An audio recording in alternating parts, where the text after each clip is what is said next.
हमारे आवेदक हैं नकुल जैन जी। इन्होंने पुलिस अधीक्षक महोदय उज्जैन संभाग श्री अनिल विश्वकर्मा सर को शिकायत की थी 14 नवंबर को कि मुझसे वार्ड पार्षद रानी बी मसूदी और उनके हस्बैंड खास तौर पे साबिर मसूदी ये अवैध रूप से रिश्वत की डिमांड कर रहे हैं। रिश्वत की राशि मांगी जा रही है कि एमओएस का उल्लंघन है, तमाम शिकायतें होती हैं, उनको हम दबवा देंगे, उनको ठीक ठाक हम आपका काम करा देंगे, कोई दिक्कत नहीं आएगी आपको। तो 1.5 लाख रुपए की डिमांड उनके द्वारा की गई थी, जो इन्होंने हमने सत्यापन कराया तो इन्होंने 1 लाख बोला, तो फिर 1,25,000 रुपये साबिर मसूदी जी ने इनसे मांगे। तो 1,25,000 रुपये नगद रिश्वत आज देना तय हुआ।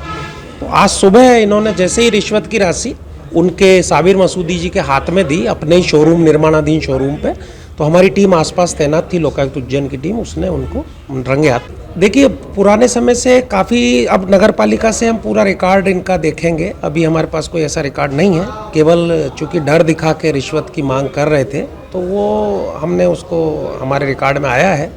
और उसमें हमने आज कार्रवाई की है रंगे हाथ ट्रैप। मुख्यतः एमओएस का उल्लंघन जो होता है, और वो कई बार कंपाउंडिंग भी होता है, कई बार कई मामलों में होता है,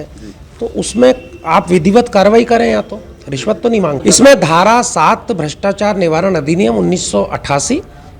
संशोधन जिसमें 2018 में हुआ, उसके अंतर्गत हमने रानी मसूदी और साबिर मसूदी को आरोपी बनाया। मुख्य आरोपी इसमें रानी मसूदी, क्योंकि वो पार्षद हैं और वो शासकीय जनप्रतिनिधि हैं, उनको, और सहायक में आपके उनके हस्बैंड हैं। इसमें नहीं, इसमें गिरफ्तारी नहीं, हमारे यहाँ अंडरटेकिंग देकर हम लोग एक अंडरटेकिंग लेते हैं और उसमें मौके पर ही मुचलके पर हम छोड़ते हैं, और माननीय न्यायालय में जब चालान प्रस्तुत होता है तब हम इनको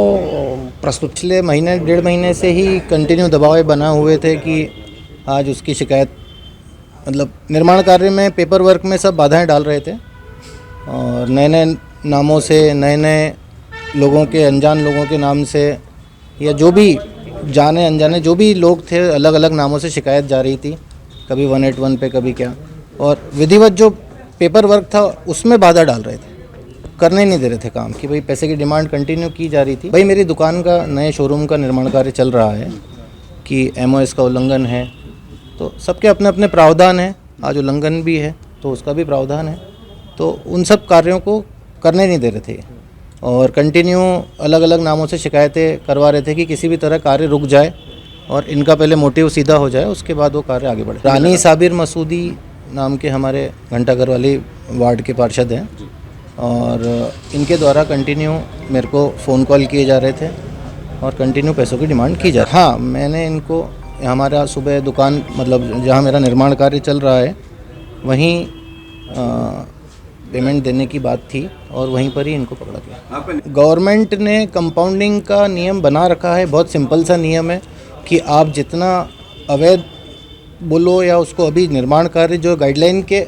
विरुद्ध अलग से किया है वो तो अवैध ही कहलाएगा, तो उसको वैध करने की गवर्नमेंट की एक अपनी प्रक्रिया है, उसमें गाइडलाइन के हिसाब से जो भी फीस भर के और उसको वैध किया जा सकता है, तो वो एक अपनी गवर्नमेंट की व्यवस्था बना रखी है। देखो, आदमी जब परेशान हो जाता है ना, तो फिर वो कुछ किसी भी हद तक जाने को तैयार हो जाता है। आदमी जहाँ तक परेशान नहीं होता है, हरासमेंट उसका इतना हो, मेरा तो हरासमेंट इतना हो चुका था, 10-15 दिन पहले भी बहुत से न्यूज़ चैनल्स वगैरह ने इस चीज़ का मोटिव बना, प्रोपेगेंडा करा था,